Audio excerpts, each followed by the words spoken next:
Hey, what's up? It's your boy, Pastor Steph, inspirational teacher and life coach. If you haven't already, make sure you like my fan page, Pastor Steph, STEF, so you can check out my weekly live called Impact Live. Today, I just wanted to talk about 3 lessons to be learned from Coming to America Part 2.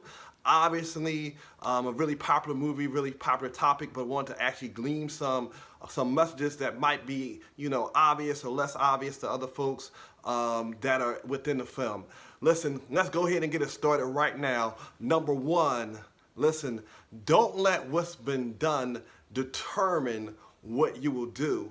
Mika, King Akeem, who used to be Prince Akeem's daughter, had been training all her life to be the ruler of Zamunda, even though Zamunda had never had a female ruler. In fact, it was against the law for Zamunda women to actually rule or even have their own businesses for that matter. But that didn't stop her. She didn't let what had been done determine what she will do. I spent many years in youth ministry, and in particular, I wanted to work full-time, get paid doing inner city youth ministry, which was a hard thing to do because a lot of suburban churches, they have full-time youth pastors.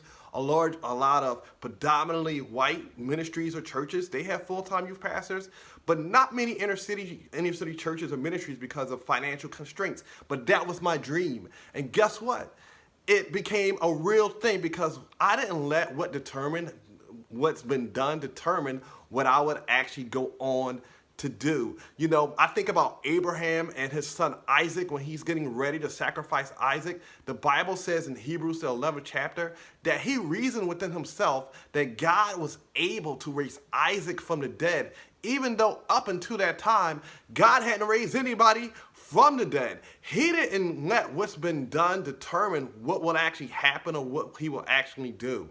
Number 2, don't let age rob you of your youthfulness. That's essentially what happened to Prince Akeem, now King Akeem, that once he was young doing his own thing, went against his father's wishes, the whole 9, but now he's become conformed and constrained to all these different type of things, and obviously age does produce a certain level of responsibility, but we never want to ever let it rob us of our idealism, of our ambition, of our optimistic perspective of the future.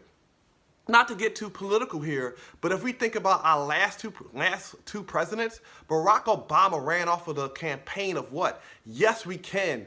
An optimistic view of the future that no doubt was fueled by his own youthfulness. And then we look at the last president, President Trump. His was what? Make America great again. That is to look back to the past. See, youthfulness always looks to the future, and it doesn't matter how old you are. You never want to let age actually rob you of your youthfulness.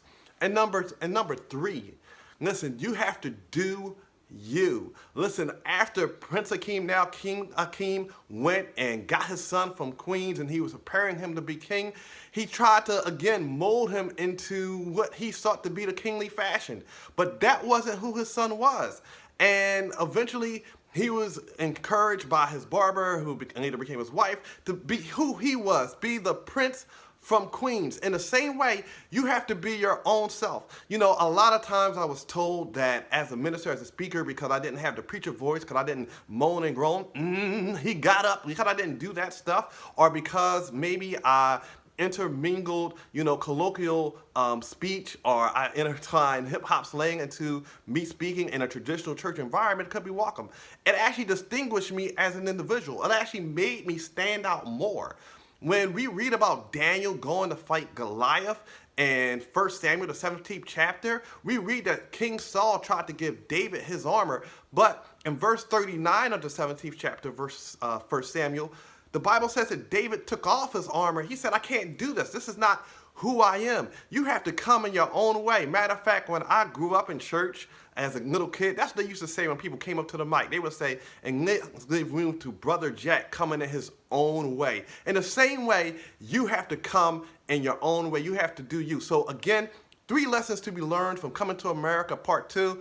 Number 1, don't let what's been done determine what you will do. Number 2, don't let age rob you of your youthfulness. Number 3, listen, always do you. Again, my name is Pastor Steph, inspirational teacher, life coach. Again, like my fan page, Pastor Steph. Steph is S-T-E-F. And definitely check out my weekly live, Impact Live, every Tuesday at 9 p.m.